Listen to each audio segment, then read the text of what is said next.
And Doesn't matter. doesn't matter. Everybody, Harley-Davidson sends their engineers to our school, Yamaha Champion School, for the last 9 years in a row. We don't care what you're riding. It's all the same idea. 9 years in a row, all the engineers from Harley come to our school. Yeah, and I know Nick won't say it. Nick tests for magazines. I test for magazines. I test for suspension companies, all because we understand how we go to the brakes and how we release the brakes and how we go to the throttle. So, guys, get on your bikes. Guys and gals, get on your bikes. In neutral, roll your bike back and forth. Okay. Roll your bike back and forth. Now, as you roll your bike back and forth, try grabbing 40 points. Try grabbing 40 points. Oh, yeah. See why my bike's not going to move. Yeah. Absolutely, it's not going to move. Now let's do it again. Roll your bike back and forth, and just start to put those brake pads up against the rotors. So my brakes are on right now, but the bike moves back and forth. That's that first 5% of braking we're talking about. Now we're talking about I can load the tire before I work the tire. Huh. This is what's going to allow you to be adjustable. If every time you went to that brake set, 40 points, you've lost that ability to adjust between 1 and 39. That 1 in 39 is what's going to allow you to adjust for grip level, radius, your tire condition, temperature, all those different things on how you initially go to the front brake. Number 2 reason we crash a motorcycle, we talked about number 1, lack or loss of focus. Number 2 is abruptness. You're gonna man up. You're gonna man up, man. I'm gonna man up. No, not when you're going quick. The quicker you go, the smoother and lighter and more gentle you've got to be. So everybody taking their crashing out. Second way we crash a motorcycle is abruptness. Ken's shoulder, I'm going to put 10 pounds on it. 10 pounds or 10 pounds. Same, I get to the same pressure, but it's the way we get to it that's got to change in your life. If we change that, you become that incredible rider. You win championships, you ride in Europe, you become that rider you want to be. Ken's shoulder breaks at 8 pounds, and every time I go to that, I've broken his shoulder. I crash so quickly, I have no chance of catching it. But if you could become this rider that goes 1, 2, 3, 5, 6, 7, 8, you'll feel it 8, and you feel it break, and you become the rider that almost crashes, but doesn't crash. What's the difference in your life between almost crashing and crashing? Yeah, it's everything. On the motorcycle, Ken, what are the differences on the motorcycle? The differences on a motorcycle are so minute. They're so subtle at that. It's absolutely amazing. 2 quick examples. One, MotoGP rider Bradley Smith, he came to our school twice this year. He actually came once and decided he liked it so much he came back again. What he's working on in his own riding is at 5% of brakes. He has not, even at his level, perfected that initial 5% of brakes, or in his case, how he lets go of that last 5%. So here's Bradley Smith, MotoGP rider. That's what he's working on. Our Harley-Davidson engineers. Biggest thing that Harley-Davidson engineers are working on are their initial inputs with brake and throttle. That's what they're working on. So here's what you're going to see in Cycle World Magazine next couple months. I wrote the Pace 2.0, it'll last a little while. And now you're going to see the Brake Light Initiative. I'm talking to the MSF about it. The Brake Light Initiative. Ideally, you can light up your brake light anytime in your ride. You can squeeze on enough brake pressure just to light up that brake pad. Just light up that brake light. A couple of reasons will start to really help you. And we'll get into that as we go along. But that's the Brake Light Initiative. Can you pick up your brake light anytime in the ride? Can you turn in with your brake light on? And we're going to show you why. And this is how we do it, everybody. We don't say you need 100 laps. You need this setup. You need these tires. No, you don't need any of that stuff. You need to pay attention. What are the best riders in the world doing, and why are they doing it? So we're going to be engineers now. And let's see how this works. He's the suspension engineer. I'm the tire engineer, and you all are engineers. Believe that or not, you're the engineer. You're the onboard engineer of your bike. What's the biggest variable on your motorcycle? Your rider, absolutely. So now, let's get your brain going on this. We believe anybody can do this pretty well. We have more faith in our students than our students do. They show up not knowing. We know if you pay attention and you have one thing, desire to learn, you'll get this. So we're coming down into a corner. It's a 20-mile-an-hour corner. We're going to go to the brakes for it because we're going 50. In a corner you need to brake for, this is what we want you to do. So Ken, take us down into the corner. So as we're approaching this 20-mile-an-hour corner at 50 miles an hour. When do I brake, Ken? So let's talk about this. And guys, you don't have to. Let's not have the guys answer this. Yeah, guys can't answer this. Because guys, girls can answer this. They're so much smarter. I know, it's pretty amazing. When should you go to the brakes? We hear all these different things. When should you go to the brakes? I'll tell you when I go to the brakes. I go to the brakes when I'm scared. I go to the brakes when my comfort level has been exceeded. Exactly.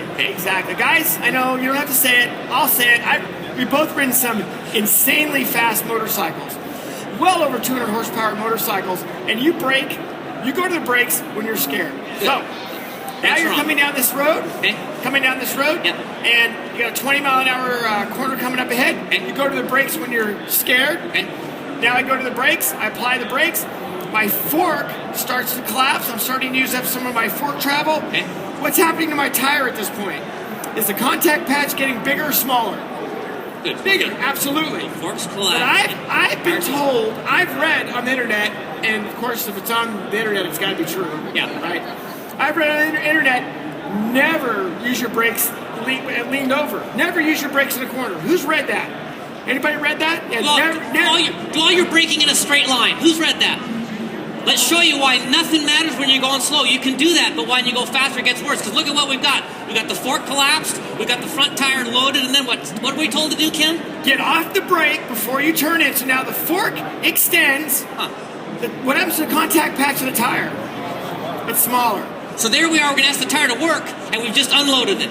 Do you start to understand why you're not enjoying your fast motorcycle? Nick, we just put the bike in the worst possible geometry. The worst geometry to steer. You're just taking away your geometry control. As you go quicker, it gets worse. You can't get out of the C group. You can't enjoy your buddy's fast motorcycle. You hate going downhill. You hate going down the canyon for all these reasons, because look what you're trying to do. You're asking that little bit of rubber to turn now, where we'd like you to change your mind. We'd like you to do what the best riders in the world do. There's no corner on a racetrack for which we use our brakes that we don't tip in with the brakes on. We don't tip in with the brake light on the street. If you go street ride with me, if I'm going to use my brakes, and all my buddies, right, everybody that goes well, they're going to tip in with the brake light on for a couple reasons. Let's look at the engineer. What's the engineer doing? So here's what the engineer's going to do. We're going to come up to that corner. We use our brakes. We'll talk about how long you use your brakes in just a second. Use your brakes at forks collapses. Yep. And now you're going to let off that brake gently. You start to trail that brake off. That's trail braking. Keeping that brake light lit up as you turn in. And now we've got more rubber on the road to make have a bigger contact patch. It'll change your life. It'll save our sport. Yeah. It'll save our sport for a couple reasons. Number one, you're turning with more rubber on the ground. Okay, you leave a little bit of brake pressure on, more rubber gone. Number two, you're controlling your geometry to turn in on any bike. Everybody, if you just walked up here, Yamaha Champion School, on any bike, you're not controlling your geometry to turn in. And number three, everybody, this is what literally saves your life. It's literally why we have a 46% return rate in our school. You've turned in with your brake, with your pads touching your rotors, front or rear, mostly front. Turning with your pad touching rotors. As you look through the corner, scanning those eyes, and you see there's a car spun out, and there's a truck in the other lane, and you've got to slow your motorcycle, you've got your pads against your rotors, you can just play with pressure at that point. If you turn into the corner, jumping off the brakes, and turn with your pads off your discs, when you see the problem, it's easy to grab and stab. And you'll start to learn. You'll start to learn. A tire will take an amazing load, it will not take an abrupt load. And let's just prove that. Don't think this is very difficult. This is an abrupt load, and it won't take it, and this is an amazing load, and it will take it. And that's what changes your life. So, brake light initiative, let's tip in with our brake light on. In a corner you're braking for, pick up your brake light, tip it in with the brake light on. Let's put ourselves in a position to be adjustable. That brake light, that your fingers come off the brake, now you're no longer in that control. You're no longer using that control. And let's also make something pretty simple. When you're off your brakes going in a corner like that, what happens to your radius? Does it open up or does it close up? Radius opens up, right? So pretty simple. You decelerate, your radius tightens up. You accelerate, your radius opens up. Don't make it more complicated than that. Well, I've got a magazine from Australia, and the editor's not a road racer. Remember, if you haven't been quick, you can talk about a lot of different things. And the editor talks about when you get in the corner too fast, pick up your throttle because the swing arm angle changes and the bike turns better. 100% incorrect, everybody. 100% wrong, and you can prove it to yourselves. It's not our. These are none of our ideas. We don't have any ego in what we teach. We're just trying to pass it on so we can grow our sport again. Do this. Get in a parking lot. Ride in a circle at one lean angle and one throttle setting. That's your radius. You're riding one lean angle, one throttle setting. And there's another word for lean angle, by the way. When our students come to our school, they learn lean angle's what? Lean angle's risk. Risk. How about replace the words lean angle with the word risk? Hey, that guy runs a lot of risk. Or it's raining out. I don't want run a lot of risk today. So you're turning one, hold that right. Now gently accelerate at the same lean angle. accelerate at the same risk level, your forks extend, your mile an hour builds, and your bike runs wider and wider and wider at the same lean angle. Then get back in that same circle, close your throttle, bring your mile an hour down at the same risk level, and the risk level is, everybody, the pipe on my bolt is already dragging, right? The pipe is dragging. Can I lean over further when the pipe is already dragging? You're done. No, so how can I tighten my radius? I'm in the corner too fast. How do I tighten my radius? I roll off the throttle, I maybe squeeze on a little bit of brakes. I know I can brake on my bolt with the pegs dragging because I will not lose grip after my pegs drag. How many of you ride a bike that the pegs drag before you lose grip on the tires?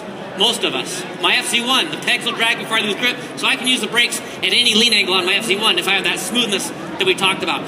Close your throttle, and your radius tightens up at the same lean angle. And you start to get into this idea that Ken's talking about. Brings us, number one reason we crash, lack or loss of concentration. Number two reason, abruptness. Grabby, stabby, flicky, throwy. None of those verbs work at the limit or in the rain, your choice. And number three, rush in the entrance of the corner. Rush in the entrance of the corner. How many people think I'm going too fast on the straightaway and that's why my corner entrance is rushed? Is that true? Yeah, rushing that corner entry, thinking that even on the racetrack, thinking we're going to make up time in something that lasts the least amount of time, thinking we're going to rush the bike in there, not control our speed with the brakes. That's the third reason why we're crashing these things. So don't get confused. Don't confuse officers of the law that are here. Don't confuse speed and safety. Don't confuse speed and safety. I would give a ticket to a rider that enters the corner like that. Good luck. You hope you slow down. You hope there's no gravel. You hope it's the corner you thought it was. How's hope and change working for us? No, just kidding. Just kidding. It's good in Texas, isn't it? That's an okay joke in Texas. I mean, I want to watch that. That joke I would not tell in New York. Yes, I watch that thing. Or Oregon or whatever. Everybody, if we roll off our throttles because our brain says slow down, let's pick up some brake pressure. Front or rear, pick up some brake pressure. Get control of your geometry and your speed. Put your pads against your rotors. It changes your life. You'll soon learn. There's no penalty for getting in the corner too slow. Young men of every age, do you hear me? There's no penalty for getting in the corner too slow. So if you roll off the throttle because your brain says slow down, light up your brake light. If you turn in the corner and it opens up, you're in too slow, you drive it out. Next corner, you roll off, you light up your brake light, and it turns sharper, it goes back down around the road you're on, and you've got your brakes on, and you bring your mile an hour down. I'm sorry, what does your radius do when your mile an hour comes down? Tightens up. You prove that in the parking lot. You don't have to listen to us or read that Australian magazine. You proved it, you bring the mile an hour down, and now you fixed the third thing of rushing the corner entry. So we've given you some pretty good takeaways. We got to load the tire before we work the tire, how we initially use those brakes, where we're crashing our motorcycles, right? Rule number one, number two, number three. How long should you use your brakes? Oh. Is it some magical thing where, hey, I wait till that sign. What's the equation on that? I went to university. Scott Russell, world champion. He went to 5 years of university to figure out how long to use the brakes, the pressure of the springs. Actually, hang on. And it was how that tire compound affects the pavement. Excuse me, it's talking about engineering. Yeah. Well, you're wrong. Oh. So Scott Russell didn't finish high school. Huh. Scott Russell realized that I'm going to use my brakes till I'm happy with my speed and direction. Huh. That's pretty much how simple he's going to use this.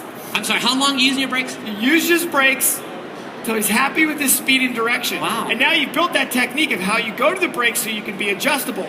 Goes to the brakes, stays with him till he's happy with his speed and direction. Everybody, if you're done doing that and that, because it loads the tire too quick, if you just showed up, 100 points of grip on the tire, it's only got 100% of what it does. Does it make sense to anybody sitting here to flick your bike in the corner? Flicking is adding lead angle points, the same as stabbing and grabbing is adding throttle and brake. So let's start to turn our bike in a linear fashion. If you don't believe us, watch Grand Prix. So think about this. If Ken's advice, use your brakes till you're happy with your speed. If you're going to turn your bike into the corner in a linear fashion, you can give away brakes in a linear fashion. As you add lean angle, you're giving away brake pressure, giving it away, trailing it off in there. If you're leaned over at 99 points of lean angle, your foot peg is dragging. How many points you got left for brakes? 1. If you can leave that 1 point of brakes on, your bike keeps turning. You miss the truck in your lane, you miss it by 1 foot. Have you missed the truck? That's right.